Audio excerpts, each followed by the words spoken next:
Welcome to Sous Chef's Live. I'd love something. Oh, we're just getting set up, slowly helping ourselves to water. Sorry. Thank you, Danny. Hi, welcome to Sous Chef Live online tonight with Jeremy Lee, Felicity Cloake, and Diana Henry. I'm Nicola, I'm the chef founder, and it's an absolute pleasure to have all three of these great names in food in my home, in front of lots of my cookbooks, with even more cookbooks on the table. We initially planned this evening just as a conversation between the three of them about something, and we're thinking, what can we do to celebrate the Jane Brigson Trust Award that Sous Chef's sponsoring this year for new food writers? And what better than to talk about than cookbooks? Something that all of us love, incredibly passionate about. Everyone has an opinion on, and so that's what we're discussing tonight. And Felicity will tell you a little bit more in a second. We'll probably speak for about half an hour. They'll probably speak for about half an hour, and I have about. And the fights, we'll have the fights. Yeah. Oh God. Room for them. But please, while you're listening, post as many questions as you possibly can. Anything that comes to mind, any thoughts, please, give your opinion as well in the chat.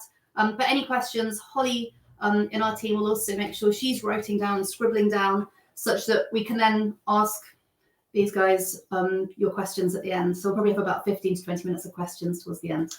So please keep on commenting, keep on asking, and Holly will be sure to show those and ask those later. Over to you, Felicity. Hi, good evening. It's such a pleasure to be here with these two. I am very excited. This evening we're going to be talking about what makes a classic cookbook a cookbook that stands the test of time. This is a subject very close to my own heart. I have too many cookbooks. I trip over cookbooks. I eat my dinner from piles of cookbooks. I cannot get rid of any cookbooks. And so I want to know, what is it? Which are the ones that I should be keeping? Which are the ones that really are better as a doorstop? And I thought maybe we'd start, because I know that Jeremy and Diana are as passionate about cookbooks as me, in the sense that we all have too many. What does a classic cookbook mean to you? Does it, for example, does it have to be an old cookbook? Often we see cookbooks that are marketed as an instant classic or a new classic of the genre.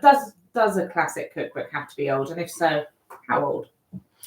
God, it's a good question, isn't it? Oh, because the thing that's so interesting about food, if you don't mind, I'll Go ahead. diving in, breaching ahead. Greetings all, by the way. Hi, thanks for joining us. Is old books sit rather weirdly in the modern world because they don't have photographs. They might have a few illustrations, and some might be lavishly illustrated. They may be very text heavy. And the recipes might reflect that period.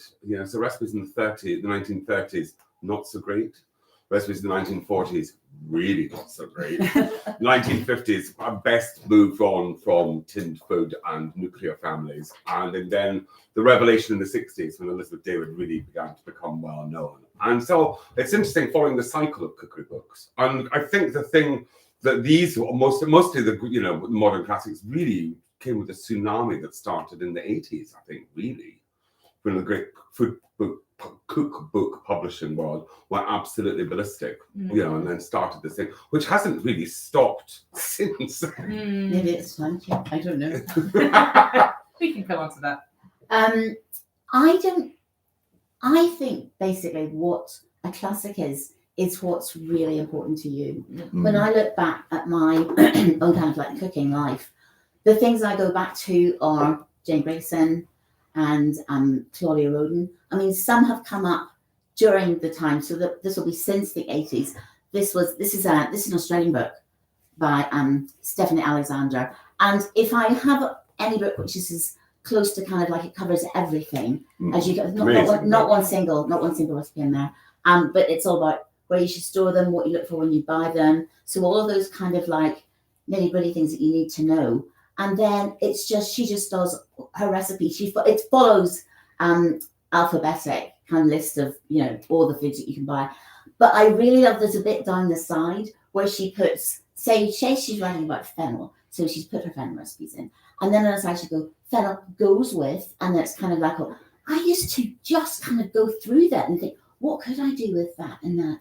And so anything that gets you sort of really excited. But, I go back to those because they're the things that, I mean, Jane Briggson's fruit book. Look at the state of it. And I've only Such a genius book. I know, but I don't even want to have a new one. I want to have this one. Have you got notes in it? Are you both annotators? There or- are Yeah. some, but at that But I know. stage, I think when I bought my early ones, I was very sort of I just was very clear that there were important things, Yeah. so I didn't do so much. Mm. Although in the vegetable book, I've got all the ones I wanted to Yeah. actually do, Yeah. and then I would look at them and I've done that one, and Do you Yeah, rate them? Because I love a cookbook. Sometimes when I'm walking around, very occasionally you find a cache of cookbooks on the pavement, to take. And if I open it and someone has rated the recipes, I oh god, love that. God, yeah, Oh, Gem. No, I don't Well. do it either because I'm worried that I'll give it to charity bum and then people And lose a think that I'm a masterpiece. bad cook. But yeah. There's just when I started to buy them really seriously, which is kind of a bit later than I bought Jane Brigson, but I wrote on those, and I would also, and I love them if they got messy as well. I think somebody shows me a book of mine, and it looks awful. Yes. Great. yes, That's what you yeah. wanted to use. That's You want it, to have yeah. them well used. Mm. But did you have a gut instinct about books? Did you know when you saw one on a shelf and it was and this is the other thing, was it a new book or was it in a second-hand bookshop or a I charity didn't do shop? the second-hand bookshops till quite late, actually, so it was all new ones. Well, that's interesting. And it was kind of when I was about, what age was I? Probably about 30. I kind of like I had a job, but I did cooking was the kind of thing that filled the rest of my time. Yeah. And I started when it was kind of like Nouvelle Cuisine. And it was the start of the kind of like flashy books. And I look back on that now and I think, that I'm not sure any of those stand the test of time. Mm. But I sort of wouldn't be without them. Like if I go, I've got massive cookbooks. They're on shelves in the kitchen, on shelves everywhere. But I can look at, I've always done this. I can stand late at night and look at the spines and think, oh my God, remember that? Mm. It might be, I mean, I've never got rid of Antoine Nossamon's, Nouvelle Cuisine book, but I don't use it. Mm. But sometimes, the way that perfume or music or something can make you think of a particular time in your life. If I pull one of those off, oh my God, it even the smell of the paper to me is like going back to that time. Mm. So I don't think a lot of the ones that I bought at that stage have stood the test of time. But I don't really know when I buy things whether this will be it. Mm. I mean, the things that I've been surprised that lasted, like I bought this book, Parwana, about it's about Afghan cookery. So the family had been there, they'd fled to Australia, they now had a restaurant. And that was just like, oh my God, entry into this world. That's the ones I really love, is that you get a portal to go into this place you don't know Yes, because about. did you find with Nouvelle Cuisine was running riot throughout Europe? The thing that got me was I thought I'd bring Paul Bertulli's book, who was one of Alice Waters' great successes, along with an enormously distinguished line of cooks that headed up that kitchen and worked there and went on to do fantastic things. And this is a book I think is a classic, unknown, one of the unsung heroes here. And there was a strange thing that there's a gulf between, we know Australian chefs far better than we know American chefs. Yeah. And I also thought he was absolutely brilliant. And this is a brilliant A to Z book of thing. But I find because I wasn't interested in buying chefs books, apart from Michel Guérard, I think. Yeah. But if it was happening in Chez Palisse, what Alice Waters was doing, or what Maggie Beale was doing, and the Barossa Valley in Australia, you're like, God, I can't get those books fast enough. And in fact, Stephanie Alexander as well, who's probably the godmother of them all, really, or the grandmother of them I all. never hear about her these days. How is this so? I don't know. But was she, can I ask, was she well known? I don't know when this book was published. She was well known in Australia. But was she well known here? Because that's an interesting point you make, that it is true that, I've been working a lot in the past 12 months with sort of American recipes and etc. But they're not household names here, which is odd because we do tend to import American culture wholesale, and we are not averse to a smash burger and a burrito and etc. But American celebrity chefs don't. I mean, that Martha Stewart documentary. Oh yeah. If you haven't watched it, hilarious. please watch it. It's incredible. But people know who Martha Stewart is, but they Yeah. didn't necessarily have a book. Why doesn't it translate? Is it just a cup? Is it a volume measurement problem? Well, a stick or of is butter is an awkward Yes. thing. No. Yeah. 115 grams, I can tell you that now. I think we know about Americans who are kind of like on the Food Network and stuff like that. It's the ones who are kind of like just slightly below the parapet. But I mean, I discovered Chez Panisse because I found it discounted in a bookshop near me. And you open it was the menu cookbook, but you open it, and if you imagine this happening in the middle of Nouvelle Cuisine, there was this book where somebody thought a bowl of cherries and almond cookies made a pudding, and it was just like I can remember you get a tingle down your spine about that. It was just like nothing else, and so I kept reading American stuff, but looked for restaurants that were at that kind of level, doing the kind of like Californian thing, because she changed everything. Yeah, she's a tour de force, and I think also what's interesting is everyone that went through it. Then you look at, and I was going to bring David Tannis's books, but I thought the part was. Oh, I nearly did that as well. Oh, I love him. He's great. And because when I jotted I just started writing. I didn't even bother writing their books. I just said authors have but it took 5 minutes to write this. Just covered 4 pages without batting an eyelid.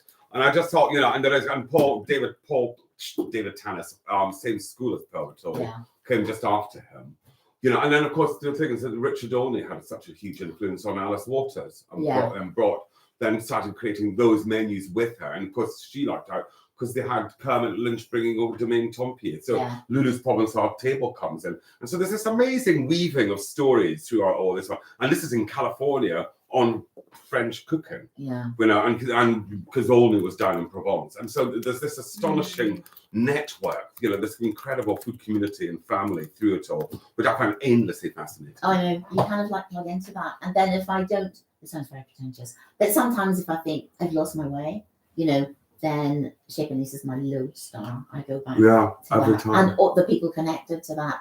But to you, I mean, people don't know those people now at all. And I think sometimes people think Alice is a bit of a joke now that she's older and don't take her seriously. What is it Anthony Bourdain said about her? Yeah, Alice, we're all going to go out and get wild nettles at lunchtime so we can make them into gnocchi for dinner. Yes, and you will remember your gloves too. And a pair of scissors.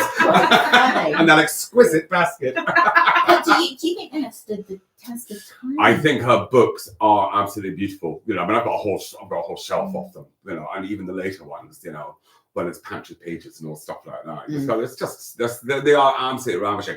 And I think the classic, the Chez Panisse cookbook, which is staggeringly beautiful as well. And that's when that's the only one she did the photographs of it that I can remember. But is it not the proof that even perhaps though people don't realise her influence, the fact is, I was talking about this with someone earlier today, that the local seasonal cooking that she pioneered when she moved up, for California cuisine, that she was a very early proponent of. I don't know. Now it's just de rigueur. We don't think about it. Well, I just noticed on the shelf there, the Zuni, because the chefs nowadays, the chefs know Zuni and Judy Rogers, sadly R.I.P., are far better than Alice Waters now. Yeah. And so they'll all, the Zuni Cafe, it's like the St. John cookbook, you see snuck under the pillow and bread and under the torch under the sheets.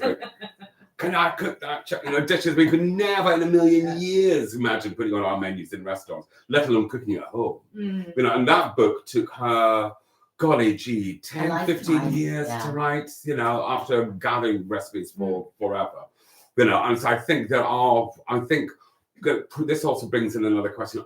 Is it just by each generation that you get a classic? Because I grew up with Elizabeth David and Jane Brigson, and so always return to French provincial cooking and good things, and the fruit book and the vegetable book, and French country cooking, and an omelette and a glass of wine for a great read. That is great. Just a stunner. But now they're going to have photographs in them, and now that's what people demand. And that's an interesting thing, because we're endlessly told that you can't, people will not buy your cookbook if it doesn't have photographs. And my cookbooks that I've done with the Perfect Cook, they don't have photographs because photographs are very expensive. Let's not get into that. But and sometimes I don't look at the reviews online because I never read the comments. I'm quite sensitive.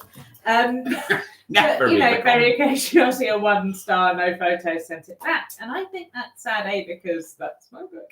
But also because I really value the books that don't have photographs, because it allows you, you have to read to find out what the book is, but you're not constrained as to what is often not even the author's vision of the book. It's the food stylist's, and that is not, necessarily how the dish needs to look. It really just channels you into that, and also it dates it really dates a cookbook, and it's fun to look at a cookbook from the 90s or the 80s and go, oh golly, look at that styling. But it does really ramp home how old that book is, and it is perhaps a cookbook better with illustrations and photographs? Is it more likely to become a classic? Funnily enough, hold your hat, if you don't mind, because this is because I'm the supreme geek. When everyone else was out raves and going to discos and settling into the normal teenage life, I was buying cookbooks. It's such a dweeb I am.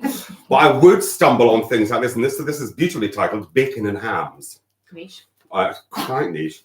But before photographs, you would get this. Oh, God. Somebody You geniusly. see this. Oh, you see this. Beautiful. And you could then pull this back to see the workings of a pig and all that goes on.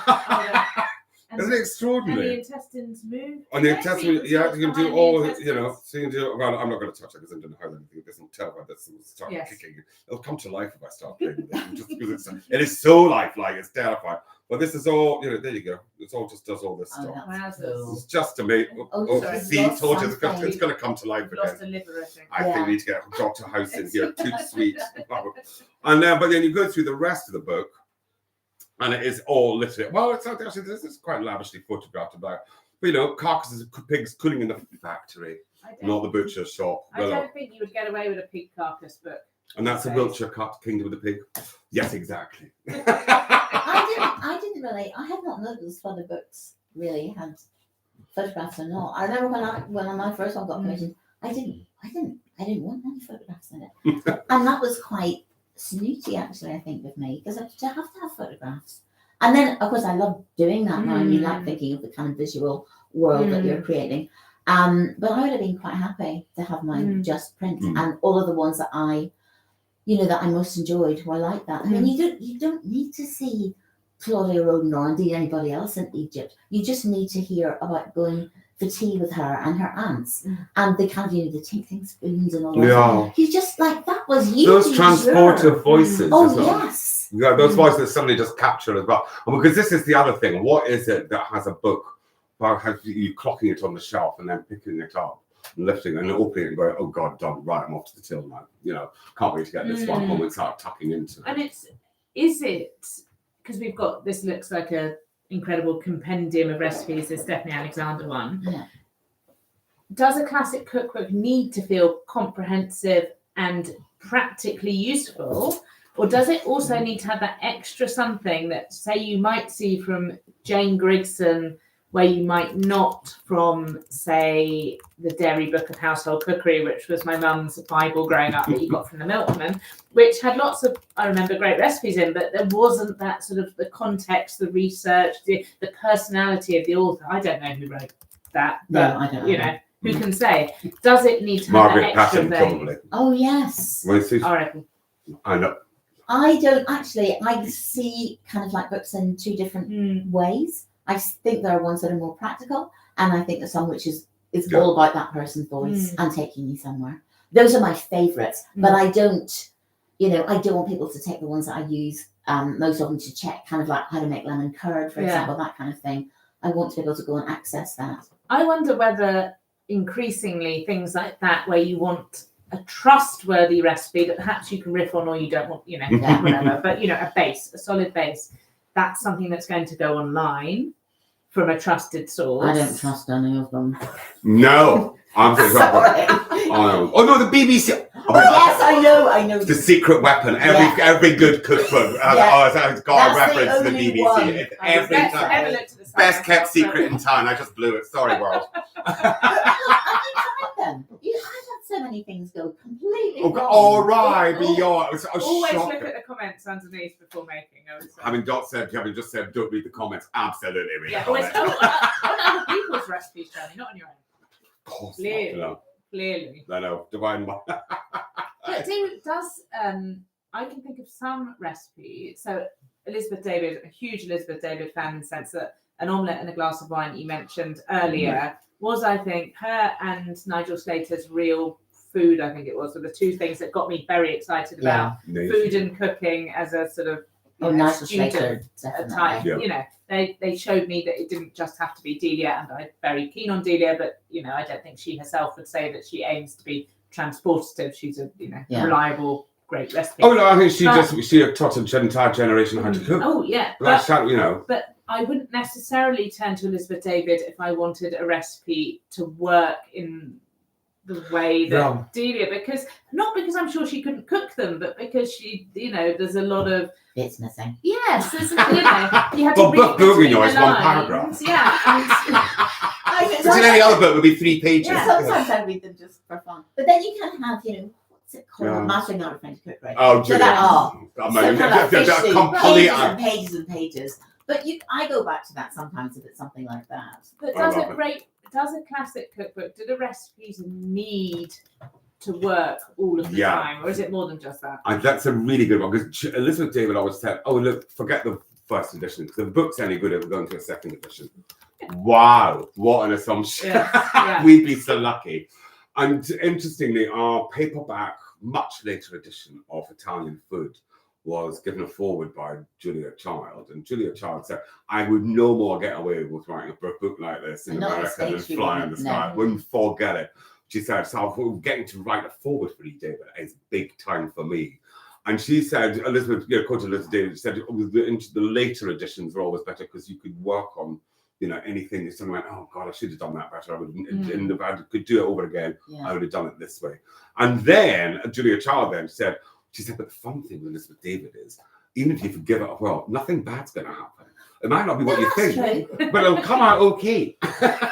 So it's really interesting, you know, and seriously, her bourguignon recipe, I mean, is that, you know, and most of that's ingredients. About two points on, you know, how you make the damn thing. Would you sanction or welcome the modernisation of books like that, where they're done in a format that we're not familiar with? No. Do you think that's helpful to introduce them to a new audience? Because there are people that will just never pick up a great book. I don't mind because them. they're alienated by an unfamiliar format. The bedtime reading, really. I mean, I think, you know, I mean, great books like that. That was always the biggest compliment you could ever be paid anyway. That somebody had a book of yours by their bedside and they read it at night. You're like, wow. Oh yeah, no, that's what you want. Yeah.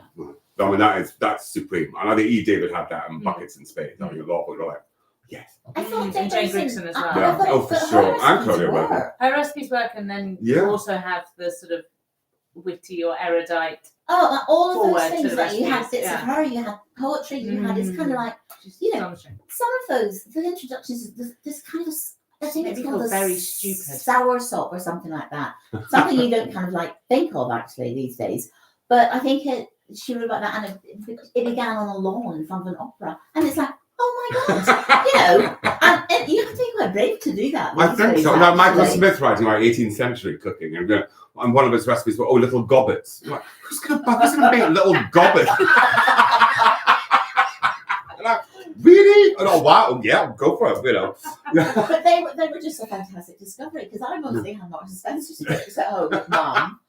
And actually, they're very yes, good. again, classics of their time. And My bread and butter pudding out of there by Anton Rosenheim, but you know, works every time. They did have big names doing those Yes, books. they did. Sainsbury's, as well. If you Oh, find those in the charity fantastic. shop, Love her. their French regional cookery would be. Oh my the God, best. I know, just It's the best unbelievable that. Yeah, and very But nobody underrated. knows about that. No, she really is, you know. The Love Island Cookery School, the Observer, Observer Cookery book. I mean, that was a year, I think she had that series or something in the Observer. Yeah. And there was a supplement. I collected it. Gorgeous. In the fold, in the clipboard, the folded, you could.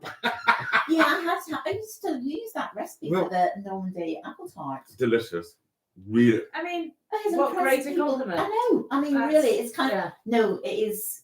They're very dear to you. The books that make that kind of thing be possible, and you feel you're in a kind of like fraternity. And then if I find someone like talking to someone on Instagram and they don't know about that French regional cookery book, you've got to have it. It's available. Mine was from a second-hand shop. It's available online. You'll kind of like sometimes you won't get it at all. That's the interesting thing. I was going to ask: is the digitization of these cookbooks, is that maybe a better solution to things? I wonder, because I wonder if things are slightly good, because this is Pellegrino Artusi and he was a grand seigneur and couldn't get a book published for life for love nor money, and because nobody could understand why a man was doing this, as if he ever cooked anything in his entire life. I think his staff did it all, but he took all the credit. And he wrote the book, got it self-published, and it became like the Mrs. Beeton of its time, you know, and it was all about home cooking. And when was this published? It was about late 1800s, late 1890s, something, I think, possibly even earlier.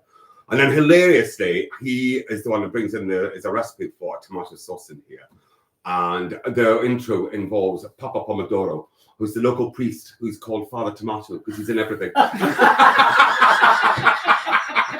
So even back then, you know, artists was like, this horrible idea that tomato goes into every dish in Italian cooking is anathema. So I think you can stumble on things as you go through, which I think is quite interesting. Yeah. Which expel the myths that we thought were, you know, stuck carved in stone. And like, actually, that was just, you know, nonsense. And I think restaurants do a lot. You know, I think that, you know, there can be, if somebody hits a zeitgeist on something, and you know, and I think the Piemonte's pepper recipe, for example, is a classic example, which was found by Elizabeth David to give to Franco Torrischio at the Walnut Tree. That's another great book, Leaves from the Walnut Tree. Then it goes into Simon Hopkinson, has it on the menu at Bibendum, and never comes off the menu from the, you know, to the end of time. And then, but Delia Smith publishes a recipe for and then Delia Smith goes out, and she runs off to the winning line with it, you know, gets the gold laurels, you know. You know, how the story of how these dishes go through all the different generations. It's amazing. Fascinating. A family tree of those dishes would be interesting, but I think it's great because Anne Williams' book is definitely online on the on the what's it called, cookbook without the vowels collection, but things like that if they can be available, and it makes it so useful because you can search them very easily, so you don't have to go to your bookshelf, which obviously is a very long walk in my very small flat. But it means that books that you maybe haven't got round to, I mean, I don't own, to my shame, any of these books, but it means that you maybe think, I'd like to buy that in a physical form because you've seen that it can be useful. Because I don't know about you two, I get the sense maybe you would also prefer to have a physical cookbook. Oh yeah, always.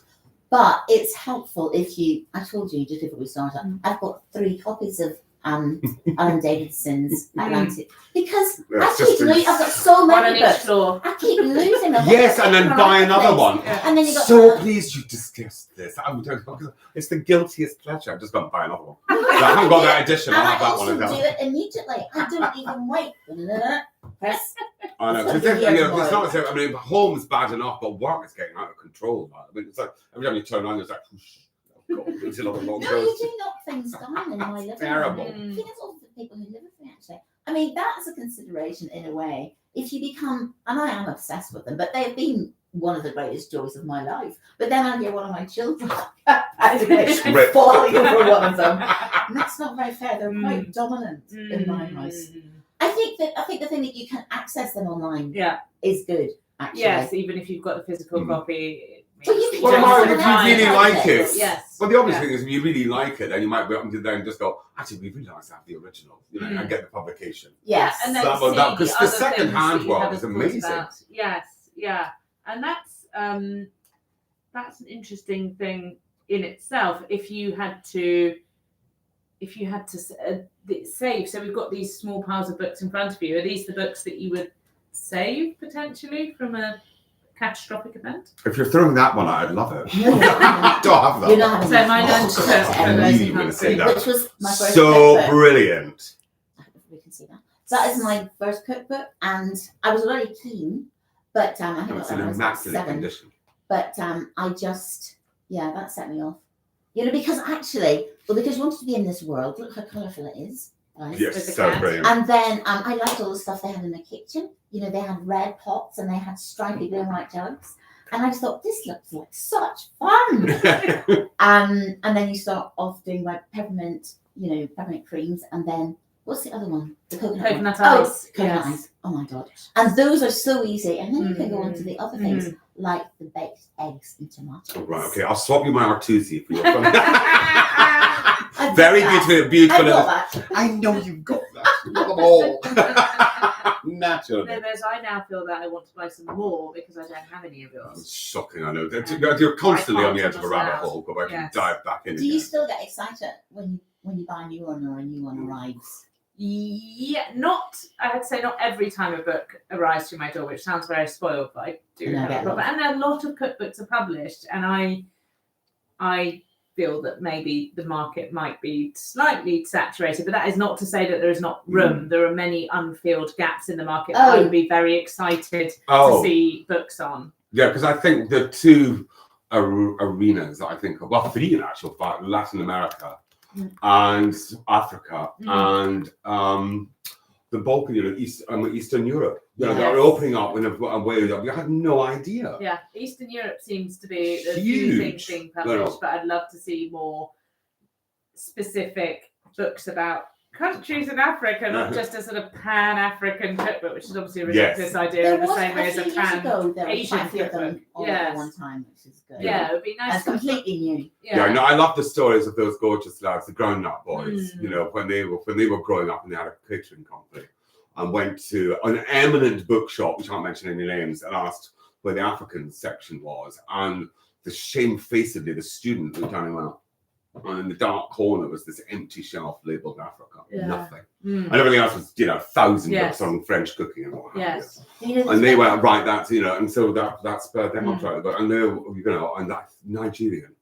And that whole amazing gang, that were doing incredible stuff. Just fantastic. There's a book coming out this year. I'm really excited about this. How did you come up with that? It's cooking from the Soviet diaspora. Very interesting. Yes. So it's kind of got Soviet stuff in it. Yeah. I mean, she lived in kind of like America, but her parents were from Russia. And of course, in Russia, all food was Russian if it was even touched the kind of like section. So Georgian, Hungarian, Polish, stuff like that. So this is all part of what her world of food is like. But I think it is so gorgeous. And the funny thing is, it's so colourful and you wouldn't expect it at all. But when you think about it, those sour plums and things like that in Georgia, the bunches of greenery. The Ukraine was known as the breadbasket of Europe, and it grew everything. Yeah. But it was astonishing. And also regional and local and seasonal cooking. Well, I think absolutely. But it's interesting that they kind of like, you could, a pilaf or a plov came from the south where things were warmer, but they were making them right up like in Romance because it was still, these dishes traveled, even though we're so far apart. Yes. But because they thought, look, it would be quite a good way to live. Actually, everything's up for grabs now. I'm taking your plovs. Russian salad. Exciting. But I'm looking forward to that coming out. And it's a new thing. I can't believe how people keep coming up with new things. I mean, I think we're sort of in a golden age, I have to say, of cookery books. I don't think there's a lot of stuff that probably shouldn't get commissioned. But I think publishers, they are always hoping that they will hit on the person who will make it big. And you can't really tell that at all. And that's to our benefit because something may not make it big in the publishing sense. It may not make them pots of money, but it's filled a niche that we are very excited about, which is my sense. And there's also that exciting thing of building a relationship with a cookery book writer. So no one can ever wait for the next Alice Roddy to come out. Rachel Roddy book to come out, and more, and they it's apart from that, they just get more and more beautiful and beautifully designed. They're just more and more joyous and joyful. So there's that strange thing they always say, the second difficult album, the second difficult cookery book and whatever. But I do think when writers get into their stride, they're almost they're unstoppable. If you're given time to do that, I think. Speaking of time, we should probably go to questions if we have some questions. Yes. I know we could keep talking for hours, but I know I have to tell you about another book, but we'll do it afterwards. We've got a lot on it. Diana, I have to say we're getting a lot of appreciation for the My Learn to Cook book. Oh, That's really got the chat going. Mine. Yeah, very popular. Before I ask some of the questions that we've had, I just wanted to ask you a bit about the Jane Grigson Trust Award, now partnered with Sous Chef. It's an award for food and drink writers. You guys have all been really closely linked to it for many years. What is it when you're reading an unpublished cookbook that makes you said your back tingles, Diana? What is it that can really? I think sometimes you can't just see it. I mean, it's about to be published, so it's not got anything to do with the award. But the one I'm really looking forward to this year is by Noor Murad, who used to be head of the test kitchen at Ottolenghi. I swear to God, it nearly made me cry when I first read the manuscript. It's like she's been freed. I mean, she took a year off because she was kind of like, she got a bit kind of like burnt out with the whole thing, I think. And she just went, didn't cook, did whatever she liked. And then this has just come out of her. And it's like she's this fully formed kind of like whole world kind of person who you're going to love being with her. And yeah, that's great. I think a sense of the author, that something feels very special. So it's hopefully a book that is useful or fills a niche, but also that you just get that you want a relationship with the author. You know, you want to reach out and hug them and say, this is a great book. Yeah. I think. And you want to cook yourself. You're going through it, it's like, that one. Also, it's a bit like going into, entering someone's house and the smells from the kitchen are just utterly, you can't wait to get to table. Yeah. But they're great, but you literally can't wait to settle in and to start reading this and then cooking from it. Yeah. You just feel that excited sense, Now, when I first saw Felicity, I thought that as well. Oh, Sammy. Oh, him. Oh my God. And it's like you just want to cook everything. And you feel cover to cover. Life is not long enough. How am I going to get all of these in? Yeah. Not enough meals. Yeah, he did a gorgeous dinner with us at Cookbook. It was just absolutely ravishing. We were all like, how do you do that? I know, he's just completely instinctive. Yeah. Lots of people have been asking, what is each of your desert island cookbooks? The impossible question. No, can't do that. No. I'm just checking geography. You can decline to answer. And Alice with me. I'm gonna jump in there, and obviously don't hold me to this if you're about to cast me off onto a desert island. But I think the prawn cocktail years, Simon Hopkinson and Lindsay Barham, just everything in there I want to eat. It's just maybe it means that I just love that nostalgic food, and it's just perfectly judged. I think it's brilliant. You want to go up to the 70s? Well, the 1920s to the 80s. I wasn't in the 70s. Sounds glamorous to me. I know. I absolutely worship and adore Roast Chicken and Other Stories. But Simon Hopkinson's The Good Cook and the second and the sequel to that are just genius cookbooks. And those, I think, I never hear. I hear about Roast Chicken, but I very rarely hear about those. And they are definitely under each arm. Roast Chicken and Other Stories. That was the first time anybody used it. I think. No photographs. Stories. And that one that Waitress Food illustrated most used time. Yes, exactly. Yes. So, whereas I think Richard Olney won the OFM. I love these polls of the most useful cookbook of all time. Those lists. So it's two good winners though. Shudder Timbers, Golding prizes. Well. Another great question that's just come in. Is there a cookbook that has substantially changed the way you think about a particular food or a way of cooking? Is there something that was transformative for you?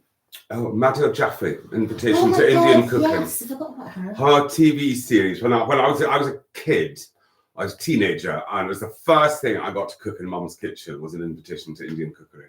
And her standing there in a gorgeous sari, it's a glamorous zelling with a wobbly set, and whizzing up these spices and things. It was just, jaw dropping. Yeah. And all her recipes, a 14-year-old kid could cook those recipes, and you got a not bad. a 14-year-old cooking Rogan Josh and Dundee. Really? But not too shabby though. She anticipated what we find difficult. Yeah. The red and the yellow food colouring in the tandoori chicken. And I think it stands the test of time. I still go back to her coriander chutney. It's amazing. And I think she knew exactly her timbre of what trained actress, knew how to deliver.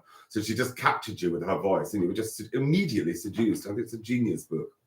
Gorgeous. Another lovely question. Is there a cookbook that you wish you had written? Oh, God, so many. So many. Yes. I mean, hello?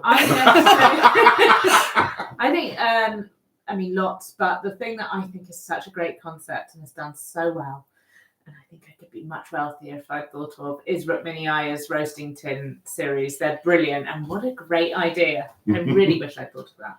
Oh, well, you're a goddess, darling. Why not? Just saying. I think the ones I've already mentioned. Really. I think Jane Gregson. That would be kind of like, just really loyal to her to the death. Yeah, and I also was brilliant because I think the fruit book and the vegetable book are just seminal works. And I also I think it's great that he did them as well. Not just like fruit book. Yeah. Oh, gorgeous. It's quite tender. The vegetable book as well. The fruit book is nearly always on the floor beside my bed. because the pictures, because of that sense Gorgeous, of abundance and everything. And that little bit where he says what you compare them with aren't recipes, but just this Yeah. is what their friends of that is. Oh, I yeah. think Jane Grigson's English food as well. I love, there's not a lot of appreciation for British food in general, and I think Jane Grigson going in there, that is my favourite of her books. Oh I God! love it. But and also the best title ever, Good Things. Oh no, that is. Well, I mean, I wanted the body exhumed, so I can have a little chat with them and say, look, what about giving someone else a chance? She goes back down like a lead balloon, but that's what we should move on very swiftly. That leads us on quite nicely to another question. How much of a cookbook is down to the writing style, the prose, the storytelling, as opposed to the food? Do you have to have both? Can you have? I think they both one or have the to other? work. Yeah, I think they're inextricably linked, aren't they? Yeah. They're woven very tightly together. Yes, I think they're fine. I think it's thankful. You do it beautifully. I do think you have to be. Yeah, you've got to do. People will judge you by both, really, and they have to be kind of like up there. Although you don't think about that when you're writing, you're just kind of making sure that the recipes actually work really well. Yeah, But that's did you the thing find I'm that- worried about.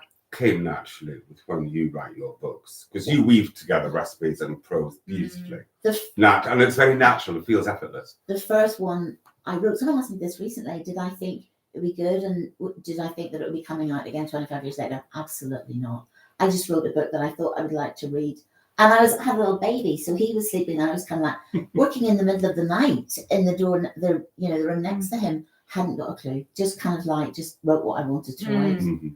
And it's funny when you read them 25 years later, you think, you make it look so easy. And in fact, it gets harder. Well, it's very, very true. Because that's why I wanted to bring this one, because this is courtesy of Dom, who runs the Jane Grigson Trust Awards. And brilliantly got able to visit New Orleans and this amazing restaurant, which is the first restaurant in New Orleans that would sit black people down at a white tablecloth in crystal and polished silver. And cooking. And the great thing with New Orleans is people in New Orleans only eat New Orleans food.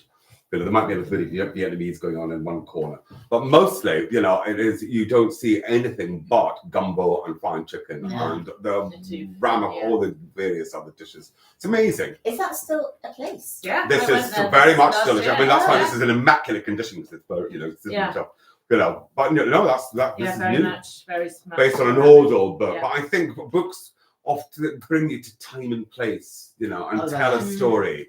I think are wonderful as well. I think restaurant cookbooks are another rich. The whole, whether or not the recipes work, the stories that they tell, the good times that they evoke. I think I love a restaurant cookbook. Yeah, me too, very much as well. Yours works. I won't say anything about the rest of them. Blushes hugely. Well, thank you so much. I think that brings us to the end of our questions that we have in the chat. We seem to have covered every single name. So many names have come in on the chat that then almost instantly you seem to have just telepathically conjured and spoken about. So I hope we'll be able to share a really lovely list of all the names in the books that we've talked through this evening. Send you a long list of those. It will be a long list. It's begun here somewhere, but I haven't swallowed whole by a pile of books. Strange that, isn't it? Funny how that happens. So I think that just leaves us to say the most enormous thank you. Thank you so much. Again, we're thrilled. This is a new partnership, the Jane Grigson and Sous Chef Award for Food and Drinks Writers, and we couldn't be more thrilled to be involved in this fantastic award. So look out for the nominees and the awards winner coming out over the next few months. And I think that's it, unless there's any other things to add. We'll do it afterwards, don't we? No. All right. Thanks so much, everyone. And we'll speak soon. Well done. Woohoo. Ended. Well,